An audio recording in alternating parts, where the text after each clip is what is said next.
Hello everyone, I am back. ये है सियाना story का पार्ट 25। आई एम श्योर अभी सब लोग जितने लोग या सारे लोग घर की सफाई कर रहे होंगे। मैं भी कर रही हूँ। पिछले 2 दिन से लगातार सफाई कर रही हूँ, पर ये सफाई है कि ख़त्म ही नहीं हो रही है।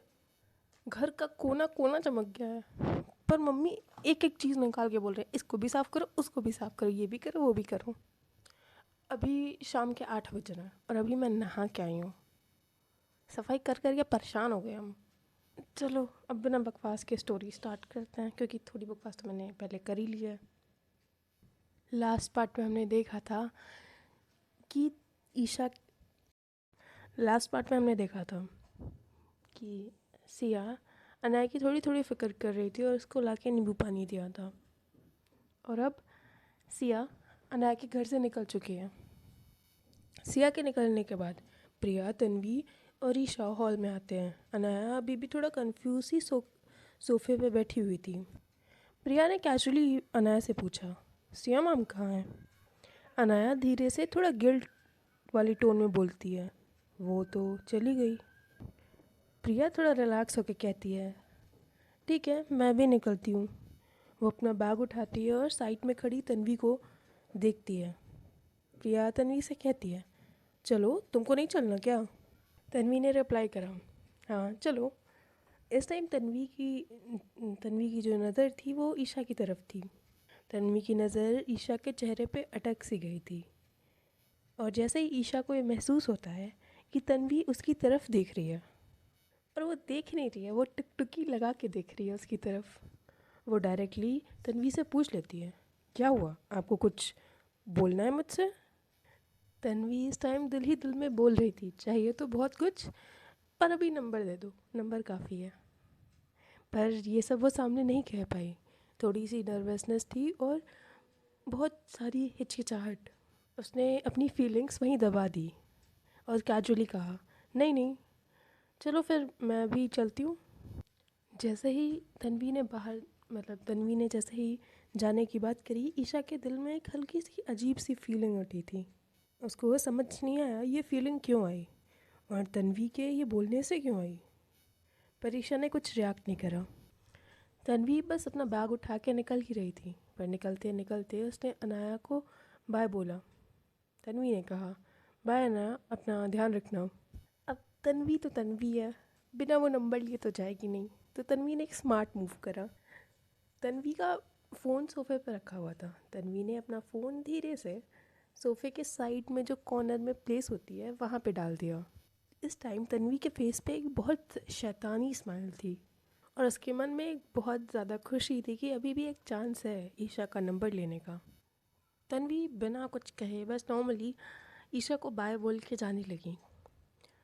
तन्वी और प्रिया साथ में बाहर निकलते हैं। कॉरिडोर में चलते हुए लिफ्ट की तरफ जा रहे थे। लिफ्ट खुलता है, प्रिया अंदर जाती है, पर स्मार्ट तन्वी बाहर ही खड़ी रह जाती है। तन्वी ने अपनी एक्टिंग स्किल्स दिखाते हुए कहा, ओह शिट, मैं तो अपना फ़ोन भूल गई। प्रिया ने उसको गुस्से से देखा। प्रिया ने कहा, कोई चीज़ ढंग से कर सकती हो तुम? तन्वी ने तीखी आवाज़ में कहा, तू जाना नीचे, मैं अपना फ़ोन लेकर आती हूँ। प्रिया ने कहा, हाँ हाँ मैं जा रही हूँ, तुम्हारी तो नौकर लगी हो ना कि गाड़ी निकाल के खड़ी रहूँगी। उसके बाद प्रिया नीचे जाने लगती है लिफ्ट से, और तन्वी उसी कॉरिडोर से होते हुए वापस फ्लैट की तरफ जा रही थी। उसने बेल बजाया और अंदर ईशा थोड़ी इरिटेट होकर बैठी थी। ईशा ने मन में बोला, अब कौन आ गया यार, शांति से बैठने भी नहीं देगा क्या मुझे कोई? ईशा ने गेट के पास आकर गेट खोला। सामने तन्वी खड़ी थी। पीछे से अनया ने पूछा, ईशा कौन है? ईशा ने कहा, दी, तन्वी है। तन्वी थोड़ा इनोसेंट एक्टिंग करने की कोशिश कर रही थी। तन्वी ने बोला, वो मैं अपना फ़ोन भूल गई थी, देखो ना शायद यहीं होगा। ईशा ने कहा, अच्छा ठीक है, आइए अंदर देख लीजिए, शायद अंदर होगा। ईशा हॉल में चेक करती है पर उसे फ़ोन कहीं नहीं दिखता। तन्वी को एक आइडिया आता है, या फिर कहूँ तो आइडिया आने का नाटक करती है वो। तन्वी ने कहा, तुम अपने फ़ोन से कॉल करो ना, शायद रिंग जाए तो पता चल जाएगा कहाँ पे है फ़ोन। अनाया ने कहा, मेरा फ़ोन तो अंदर रखा है, मेरा फ़ोन लाओ, वहीं उसी से कर लेती हूँ मैं। इस टाइम तो तन्वी के दिमाग में चल रहा था कि इस अनाया को तो पकड़ के मैं मार दूंगी, मेरे अच्छे खासे प्लान का रायता बना रही है।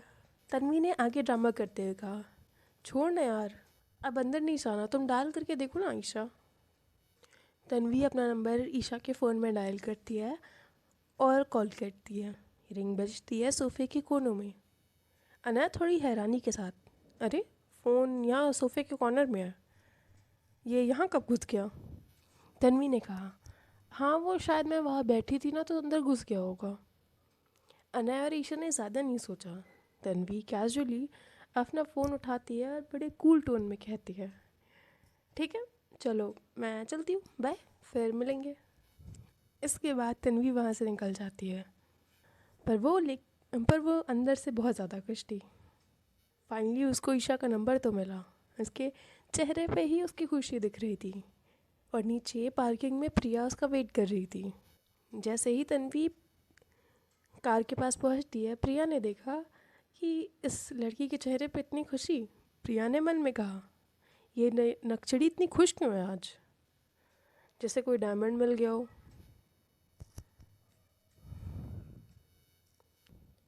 प्रिया कैजुअली बोलती है, हाँ भाई बैठ जा यार, लेट हो रहा है वैसे ही, और तू इतनी खुश क्यों है, जैसे कि कोई डायमंड मिल गया हो। तन्वी ने एक नोटी स्माइल के साथ कहा, हाँ हाँ कुछ वैसा ही समझो, पर तू नहीं समझेगी यार। प्रिया ने कहा, भाई मेरे को समझना भी नहीं है।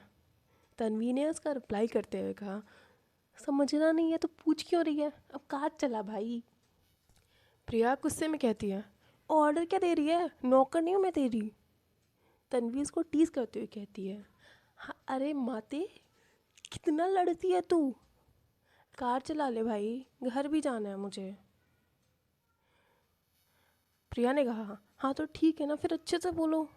प्रिया प्रिया कार स्टार्ट करती है और उन दोनों के बीच कुछ टाइम के लिए थोड़ा सन्नाटा रहता है। फिर तन्वी को थोड़ा मस्ती सूझती है। तन्वी थोड़ी नोटी स्माइल के साथ प्रिया की तरफ देखती है और उसको टीज करते हुए पूछती है, वैसे तुझे काव्या पसंद है ना?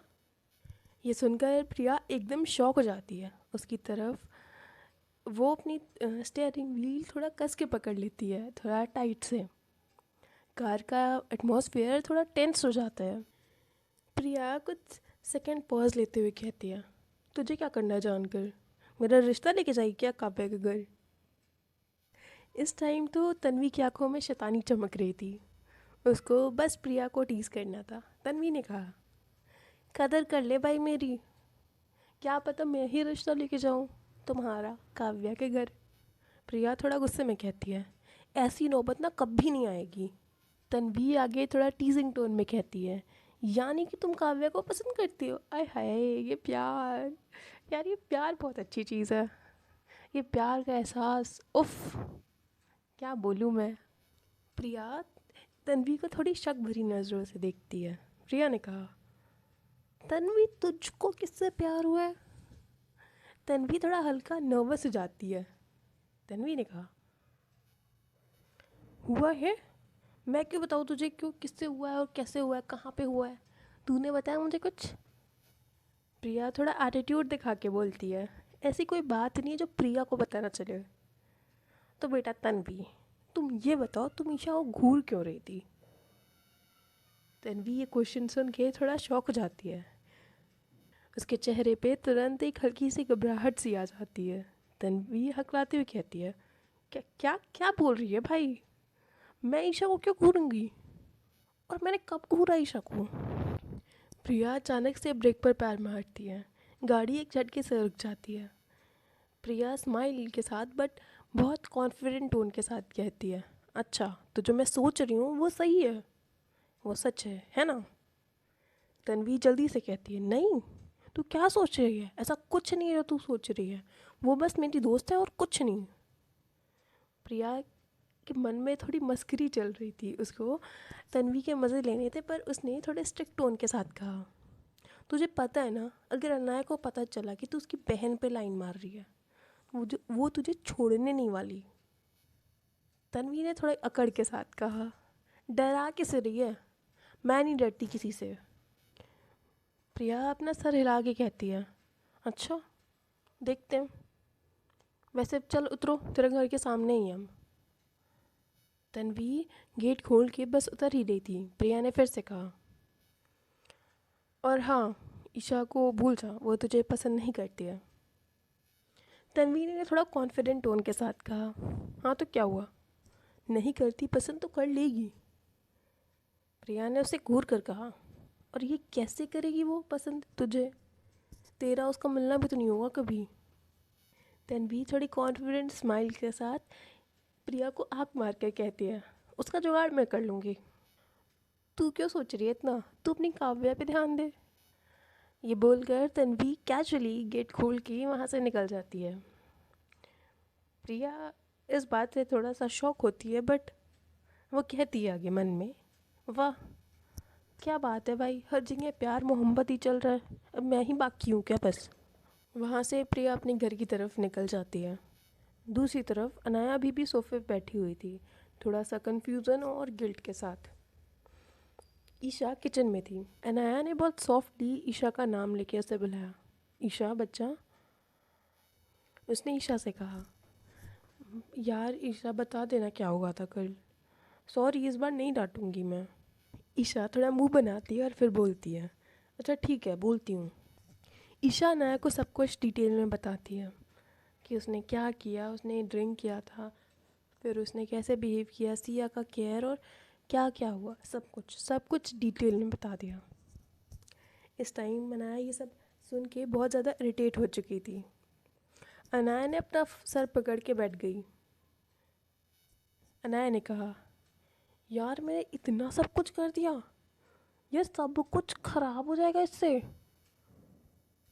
ईशा ने थोड़ी केयरिंग टोन में कहा, नहीं दी आपने कुछ ख़राब नहीं किया है। सिया दी आपकी बहुत केयर करती हैं, जब आप होश में नहीं थे तो उन्होंने आपको बहुत संभाला, और मुझे पता है। अनाया ने हैरानी के साथ पूछा, क्या पता है तुम्हें। ईशा ने स्माइल के साथ बोला, यही कि आप सिया दी को प्यार करते हो, कल आपने मुझे सब कुछ बता दिया था नशे में। अनाया थोड़ा एम्बैरेस्ड हो गई थी। अनाया ने कहा, ओह मैंने बता दिया, तो कुछ बचा है जो मैंने नहीं किया हो, जो मैंने नहीं बताया हो। ईशा थोड़ा स्माइल के साथ कहती है और थोड़ा टीज़ करते हुए, ठीक है ना दी, कोई बात नहीं, वैसे मुझे आपकी चॉइस बहुत पसंद आई, बहुत केयरिंग है वो, मुझे भी सिया दी बहुत पसंद है। इस टाइम अनाया के फेस पे एक हल्की सी स्माइल आ गई थी। ईशा ने बोला आगे, चिंता मत करो दी, वो आपको पक्का जल्दी एक्सेप्ट कर लेंगी। अनाया ने उसको चिढ़ाने वाली स्माइल के साथ कहा, हाँ बेटा तुझे तो सब पता है ना। ईशा ने मस्ती में कहा, हाँ दी मुझे सब पता है, अब आप जाओ रेस्ट करो और मैं खाना बना लेती हूँ। अनाया ने कहा, चलो मैं भी हेल्प कर देती हूँ तुम्हारी थोड़ी, वरना कहोगी कि अनाया दी काम करवाती है मुझसे, परेशान करती है अनाया दी, फिर मेरी कंप्लेन कर दोगी। ईशा ने कहा, ओह मैं ऐसा कभी नहीं करती, जाओ आराम करो आप। अनाया ने कहा, अरे चलो हेल्प करवा देती हूँ तुम्हारी, क्या याद रखोगी तुम भी कि तुम्हारी एक बड़ी बहन हुआ करती थी। ईशा ने कहा, कोई ज़रूरत नहीं है, मैं लंच बना लूँगी अपने आप। यहाँ से सीन शिफ्ट होता है सिया के घर पे। सिया अपने घर में पहुँच चुकी थी। वो हॉल में आती है, अपना बैग सोफ़े पे रखती है और अपने कमरे की तरफ चली जाती है। मिरर के सामने खड़े होकर वो लंबी सांस लेती है और मन में कहती है, चलो बस अब थोड़ा फ्रेश हो जाती हूँ। सिया जाके अपना फेस वॉश करती है और हल्के से टॉवल के साथ अपना फेस पे जो पानी था उसको पोंछती है। सिया के मन में इस टाइम उसकी और अनाया की वो किस आ रही थी, वो सोचकर वो स्माइल कर रही थी। सिया बस स्माइल करते करते अपने वार्डरोब से एक हल्की कुर्ती निकालती है, एक लूज़ कुर्ती। उसको पहन के वो किचन की तरफ जाती है। सिया किचन की तरफ जाके अपना एप्रन पहन के सब्जियां काटना शुरू करती है। सॉरी, थोड़ा सा बैकग्राउंड नॉइज़ आ रही होगी। और वो अपने आप से, ओह सॉरी अगेन। वो अपने आप से कहती है, अभी खाना बना लेती हूँ और फिर माँ से बात करती हूँ। खाना बना कर वो अरे यार भाई चुप हो जाओ। खाना बनाकर वो टेबल पे रखती है और फिर अपनी माँ को कॉल करती है। उसने माँ का नंबर डायल करा। सामने से माँ ने कहा, हेलो सिया बेटा, तुम ठीक हो ना? कल तुमने रात में भी मुझसे बात नहीं करी थी। सिया ने प्यार भरी आवाज़ के साथ कहा, हाँ माँ वो थोड़ा काम था। और यहाँ सब ठीक है। आप दोनों ने खाना खाया? माँ ने कहा, हाँ हमने खाना खा लिया, तुमने खाया? सिया ने रिप्लाई करा, हाँ बस अभी बनाया है, थोड़ी देर में खा लूँगी। माँ ने कहा, ठीक है, बस अपना ख्याल रखना। वैसे हम कल सुबह तक आ जाएंगे। तुम्हें छोटू मिस कर रहा था। सिया ने कहा स्माइल के साथ, हाँ माँ मैं भी आप लोग को बहुत मिस कर रही हूँ। माँ ने कहा, अच्छा ठीक है सिया मुझे थोड़ा काम है तो तुम से मैं रात में बात करती हूँ। अपना ध्यान रखना और खाना टाइम पे खा लेना। फ़ोन कट होता है और सिया एक गहरी सांस लेती है। टेबल पर खाना रखा हुआ था और टीवी खोलकर न्यूज़ सुनने लगती है। दूसरी तरफ अनाया एक गहरी नींद में सो रही थी। सडनली उसके फ़ोन की घंटी बजती है। स्क्रीन पर एक नाम फ्लैश होता है, मामा जी। अनाया अनाया अपनी आंखें मसलती है और फ़ोन उठाती है। तुरंत सीधा होकर बैठ जाती है। अनाया ने फ़ोन उठाया और बोला, हेलो मामा जी। मामा जी ने दूसरी तरफ से कहा, हाँ बेटा कैसी है तू? मामा जी ने आगे कहा, हाँ वो बेटा मैंने ये कहने के लिए कॉल करा था कि वो ईशा को कल भेज देना, उसकी क्लासेस शुरू हो रही है ना। अनया हल्का सीरियस हो जाती है। अनया ने कहा, ठीक है मामा जी। मामा जी ने आगे कहा, बेटा मुझे पता है तुम अकेले हो जाओगी, पर लेकिन उसका लास्ट ईयर है ना, और बस 4 ही महीने तो बाकी हैं, फिर मैं उसका एडमिशन भी तुम्हारे कॉलेज में करवा दूँगा, तो तुम दोनों साथ ही पढ़ना। अनाया ने सॉफ्टली कहा, ठीक है मामा जी, जैसा आपको सही लगे, मैं कल उसे बस में बैठा दूँगी। फ़ोन कट होता है और अनाया फ़ोन टेबल पे रख देती है और सोच में पड़ जाती है। फिर ईशा को बुलाती है वो। अनाया ने कहा, ईशा बच्चा सुनो। ईशा किचन से आ रही थी। उसने कैजुअली टोन में कहा, हाँ जी क्या हुआ? अनाया ने कहा, मामा जी का कॉल आया था, तुझे कल घर जाना होगा, तुम्हारी क्लासेस शुरू हो रही हैं। ईशा का फेस थोड़ा सा गिर जाता है। उसके फेस पे एक सैड एक्सप्रेशन होता है। ईशा ने कहा, पर दी मुझे आपको छोड़कर नहीं जाना। अनाया ने ईशा को अपने पास बैठाकर सोफे पे उसको कहा कि बेटा 4 ही महीने की तो बात है, उसके बाद तो तुम्हारा एडमिशन मेरे ही कॉलेज में हो जाएगा। अभी घर जाओ और अच्छे से पढ़ाई करना। ईशा का ये सुनकर कि उसका भी एडमिशन अनाया के कॉलेज में होने वाला, ये बहुत खुश थी। उसकी आंखों में चमक सी आ गई थी। ईशा ने कहा, सच में दी पापा ने खुद कहा? अनाया ने कहा, हाँ बच्चा पापा ने ही कहा है।